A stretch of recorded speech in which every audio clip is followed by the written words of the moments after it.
top sailing pros meet in Paris. Great South Wolf for the Vendée Globe fleet. World champ Tyler Wright closes in style. And now, from the Nautic 2016, here is Jerome Alingri. NC Sports, plunge into the action.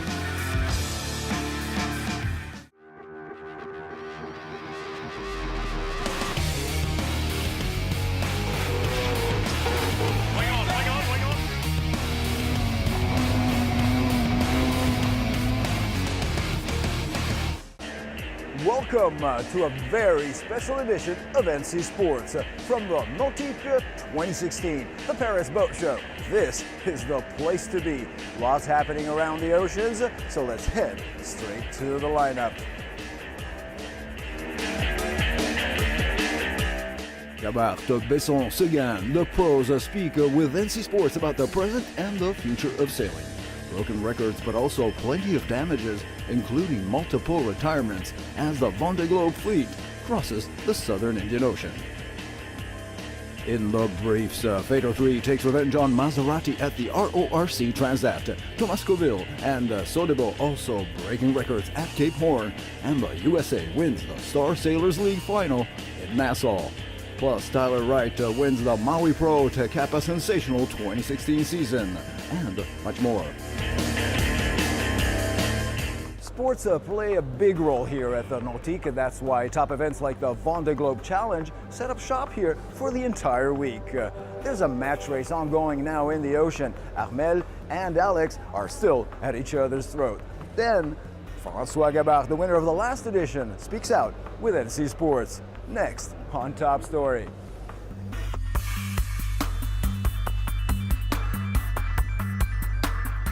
Speed versus endurance. The two faces of the Vendée Globe Challenge have finally become apparent as the last days of racing delivered what resembles a war report. Dipping into the awesome swells and howling winds of the Great South beyond Cape of Good Hope, several IMOCA 60s did not make the grade, while others suffered more or less serious damages. Over 25% of the fleet has already abandoned this edition of the VGC.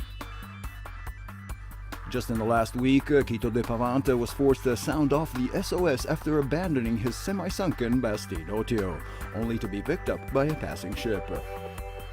Japanese skipper Kojiro Shiraishi also turned back with a snapped mast on his Spirit of Yuko. At the back of the pack, Roman Atanasio on Familia Mary also called it quits with a broken rudder. Top teams are not spared by a blind nature, and Sébastien Josse was also forced to the heartbreaking decision to pull out after a critical damage to the port foil, and while Edmond de Rothschild held third place. Meanwhile, it's full on-board repair for many other skippers. Jérémy Bayou is working on a ripped mainsail on board Maître Coq, while Thomas Bouillon is patching up the leaks on the hull of Le Souffle du Nord. With the fleet spread out across the Indian Ocean and the leaders already foiling in the Pacific at record speed, this VGC is indeed historic. The ocean match race for number one is captivating millions worldwide, and the speeds are unprecedented, amazing, and almost unbelievable. In just over a month after leaving France, they have reached and passed Australia, chewed up the Indian Ocean in less than a week, and are now aiming for the Pacific. In spite of the single foil handicap on Hugo Boss, Alex Thompson has still managed to keep the pressure on Armel Leclerc and Banque Populaire, some 100 nautical miles ahead. There's no race like the Vendée Globe. Next stop, Cape Horn.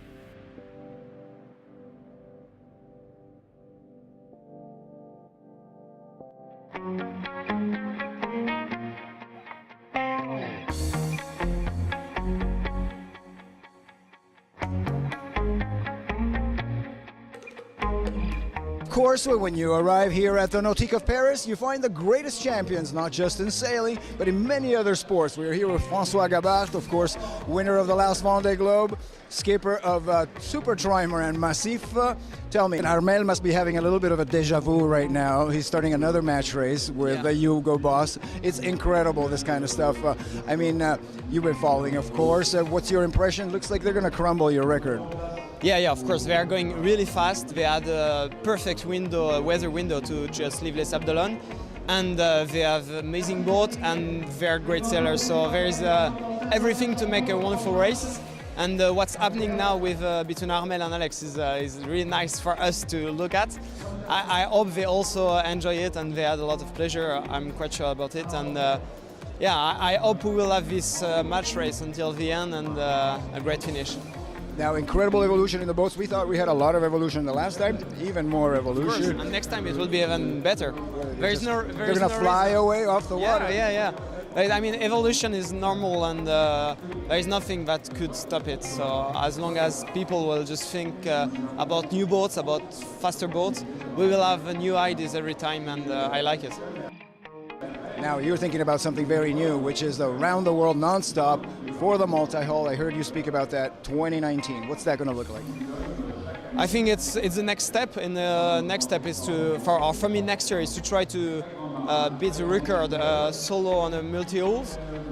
What Sodebo with Thomas Coville is doing it actually, and he's doing a great job also with the sailors of the Vendée Globe.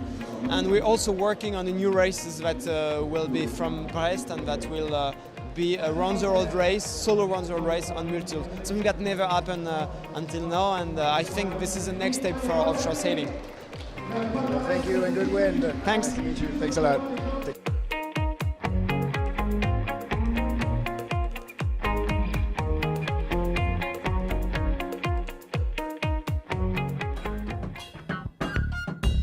The Tour de France à la voile has been one of the leading sports events here for the last 40 years. We got a chance to talk to Billy Besson from the NACRA 17 and the Rio Olympics to next season on the DM24. Let's hear what he had to say. 1, 2, 3, 4. Fully recovered after his injury in Rio, the four-time world champion is still considering another Olympic campaign, but already has new plans for 2017. And if it's not the Olympics, what could it be? Là, par exemple, le Tour de France à la voile, avec justement Sud de France. Well, for example, the Tour de France à la voile with Team Sud de France. So I'll be on board as co-skipper. It will be a very interesting adventure to follow, and for me, a new challenge for the year. Un nouveau challenge aussi pour cette année. Qu'est-ce que tu penses de cette And what do you think of this modern vision for sailors who see many more possibilities in different disciplines? dans différentes disciplines? Personnellement, ce qui est sûr, c'est Personally, I believe that the more we go on different boats, the better we are. c'est-à-dire on fait exactement plusieurs choses. We do more things, and when you have more arrows in your bow, it's good for everyone. So I feel super well about doing everything. Ça super bien, bien au contraire de faire de tout.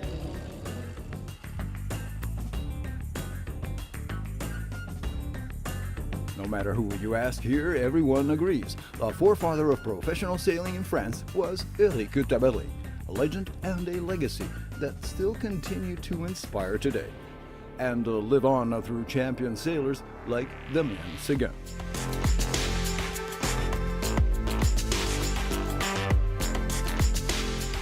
Well, it's true that Eric Troublé was at the foundation of what sailing has become in France. So inevitably, we always have a thought of him, whatever we do, be it on the Olympics or in offshore racing. He was a great figure in sailing, even if it has since evolved so much. Having Pendwick 5 on display this year at the show, which was very much ahead of its time, honors him well. We will not have the Paralympics for sailing in 2020. It will be very difficult to get back in. What do you think about all of this? de tout ça? Non, c'est sûr que ouais, c'est dommage de pas être. Well, it's certainly a pity not to be in 2020 at the Paralympics. Plus, there's work to be done to get back in for the 2024 program. It's a pity, but it's up to us to find new support, and especially to motivate the youth to get into sailing. It's a good challenge we should all take on together. On my side, I've done 4 Paralympics and won 2 gold medals. Today, I aim at improving in our sport and to continue what I had begun in offshore sailing a few years back. My sailing will continue, but on the oceans. I'm starting a project towards the next Vendée Globe in 2020 with a complete 4-year program. With the Transat Jacques Vabre in 2017, the Route to Rome in 2018, and everything else that will come before 2020. Rome 2018 et tout ça qui m'amènera jusqu'au Vendée en 2020, donc c'est un So it will be a great challenge for me, and this will also allow me to talk about Paralympic sailing on another parameter, another dimension to motivate young people and bring out some stars in their eyes. To start out like everyone else, and above all to be at the same level. I've already done that at the Transat Gàbart and at the Route du Rhum. It's true that taking on a project like the Vendée Globe is huge, but I'm motivated and convinced that I'm up to the challenge. Ça sera beaucoup de travail, ça je le sais, mais je suis motivé et je suis persuadé que je peux arriver à relever ce challenge.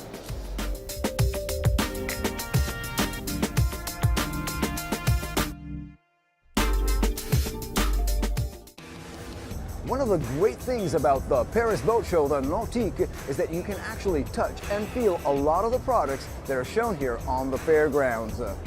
Whether it's sailing, powerboating, or the boards, les sports de glisse, there's always something for you. Let's now catch all the latest on the NC Sports Briefs.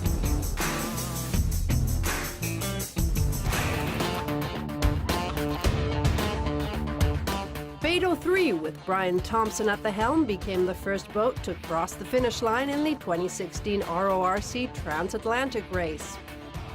The Americans earned multi-hull line honors and captured the multi-hull trophy. Maserati, skippered by Giovanni Soldini, was the next boat to arrive in Granada, with Soldini chalking the second-place finish up to a bad choice on the first night that put the Italian MOD 70 100 miles behind by the second day of the race.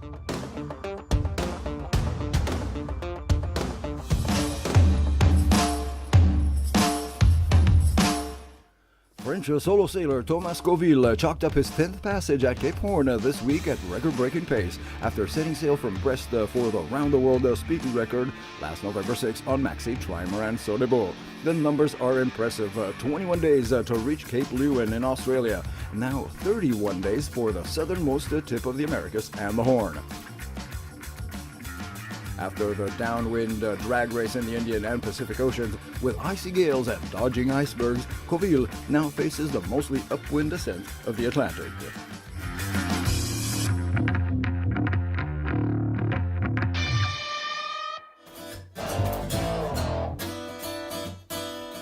The Star Sailors League wrapped up a fourth season in what was likely some of the fiercest racing in event history. Nassau's Montague Bay in the Bahamas set the stage for the scorching hot finale that saw the lead change hands 3 times before Americans Mark Mendelblatt and Brian Fatty managed to lock down the win and claim the 2016 final.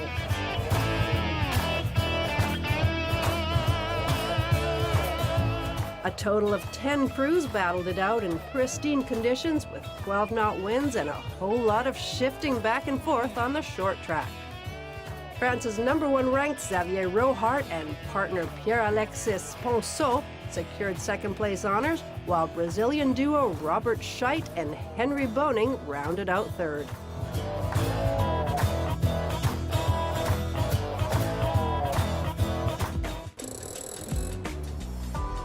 We'll be right back after the break on NC Sports.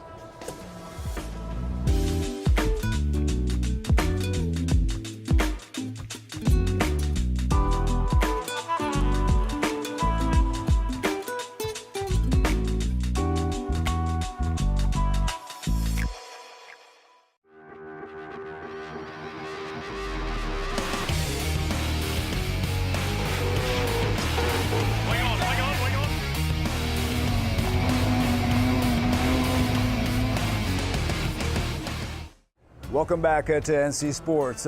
The composite revolution has completely changed the industry and the way we sail. There's one team that has made a tradition of helping sports in France for over 140 years. Let's take a look.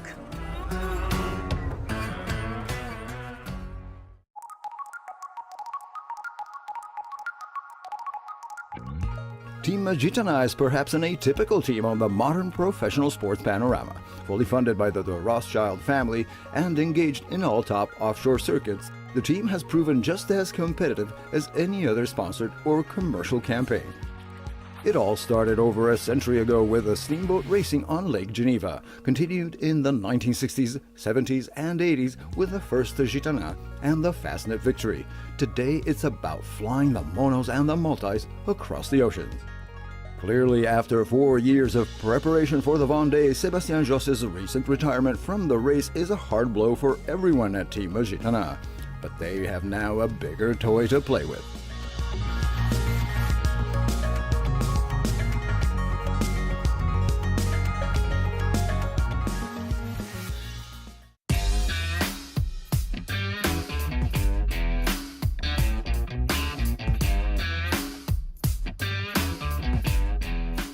What's it like for you as a sailor to see the revolution that this sport has been having over the last 15 years? Well, the foil, we know it for years, but the big revolution here in offshore sailing is to bring the foils on the monohulls, on the offshore sailing monohulls and multi-hulls too, that we're trying to do. And as the Baron said, we are writing a new alphabet and we are on the letter A. So it's just the beginning. Everybody's saying, well, maybe it's a bit too crazy, maybe it's a bit... Well, remember the canting keel when it came first. Everybody's saying it's madness going around the world with a canting keel. Now everybody has it. So just wait and see. And I'm sure that next generation of all the boats will have it soon.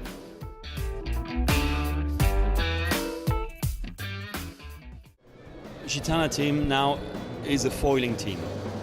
We have, Seb has a foiling moth to train, just to practice at home. We have a GC32 that we bought this boat to practice the foiling maneuvers and foiling handling of a boat like that. We tuned Gitana 15 X multi 70 into a 70-foot long trimaran foiling. We broke a personal record of 43 knots by 20 knots of wind, which was a bit of a thing. And so this monohull thing is it's just we took the opportunity to go in the Vendée and there were foils, so it's just perfect for us. And now we have a big 33 meter long trimaran being built in Brittany, foiling trimaran to go single-handed around the world. So the foil is us.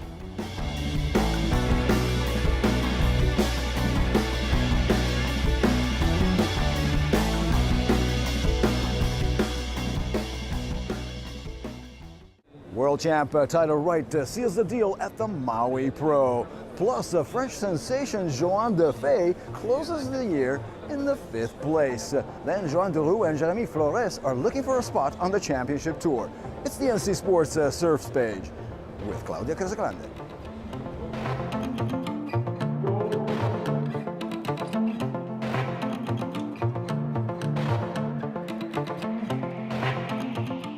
The unstoppable Tyler Wright made a phenomenal season even more phenomenal with a resounding win at the WSL Maui Women's Pro at Honolulu Beach. With her first ever world title wrapped up back at the Roxy Pro France, the 22-year-old Aussie, who came into the last battle of the season an underdog, gave another stellar performance to beat out 2-time event winner and 3-time world champion Carissa Moore. Wright ends the season with an impressive 5 wins, 2 second-place finishes, and 1 third, for a total of more than $400,000 in prize money, more than any of the men on the Pro Tour apart from J.J. Florence. The Maui Pro also sealed the fate of fellow contenders, confirming the addition of Silvana Lima and Pauline Addo to the 2017 Tour, and the requalification of others like Coco Ho, Nikki Van Dyck, Bronte McCauley, Alessa Kizon, and 2016's Rookie of the Year, Keely Andrew.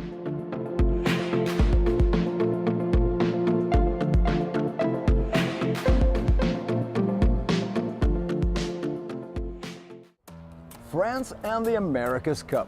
It could be called a love-hate relationship. Well, we actually got to talk to one of the main experts on the subject, Bruno Troublé, Mr. Louis Vuitton Cup.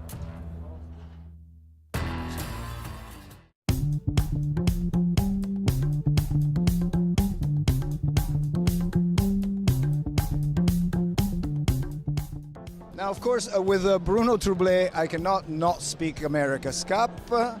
Lots of things have changed. I know you've always been a little bit against of all the changes. No, I hope the Brits or the Kiwis win the next cup, so they can bring back some historical assets, some human assets of the America's Cup. At the moment, the way Russell Coutts and Oracle are driving the event is not good.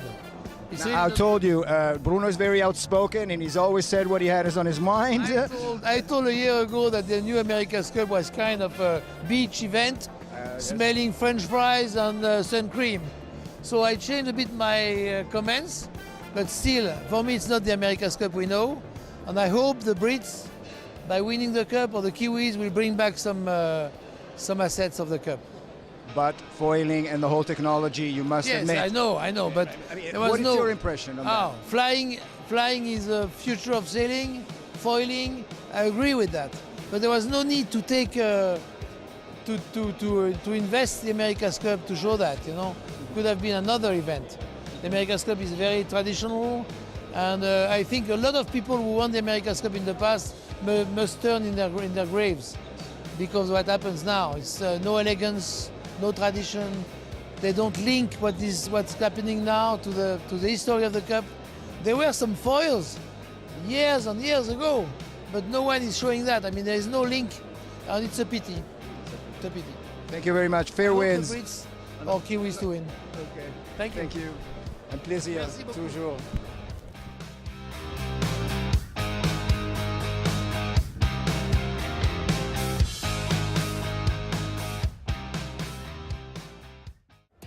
The Nautic in Paris is where you can truly find innovation. Like this trimaran with a sail, it's actually retractile.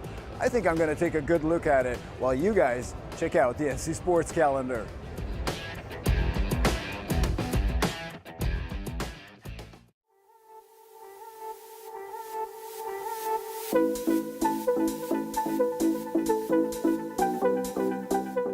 The ISA Adaptive Surf Worlds will be held in La Jolla, California from December 8th to the 11th. France, Australia, Chile, Brazil, USA, Hawaii, and South Africa have already completed their national championships and will be competing in California.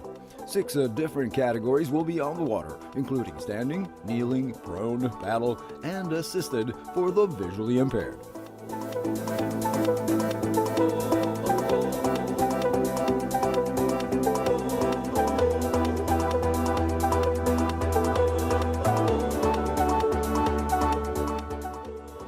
Medina, Slater, D'Souza. The Kings of Surf head to the Bonsai Pipeline in Oahu, Hawaii from December 8th to 20th to determine who will be the 2016 WSL Pipe Master. Slater has earned 7 Pipe Master titles since 1992, and last year D'Souza became the first Brazilian ever to win the event. But JJ and Medina, current and former world champs respectively, have yet to add one of surfing's most coveted crowns to their list of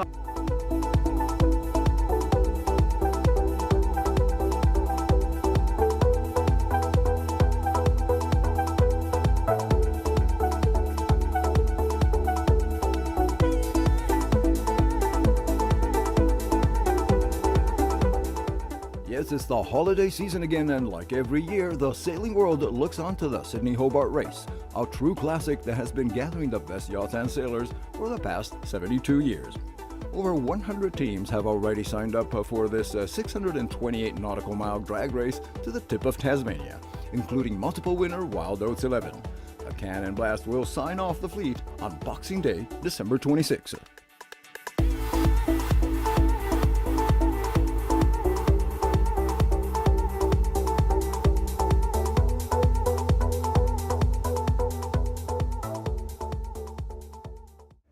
Well, the Nautic is closing down for today. Our time is up, but we'll be back next week with our regular NC Sports programming. I'm Jero Malingri, and remember, plunge into the action with NC Sports.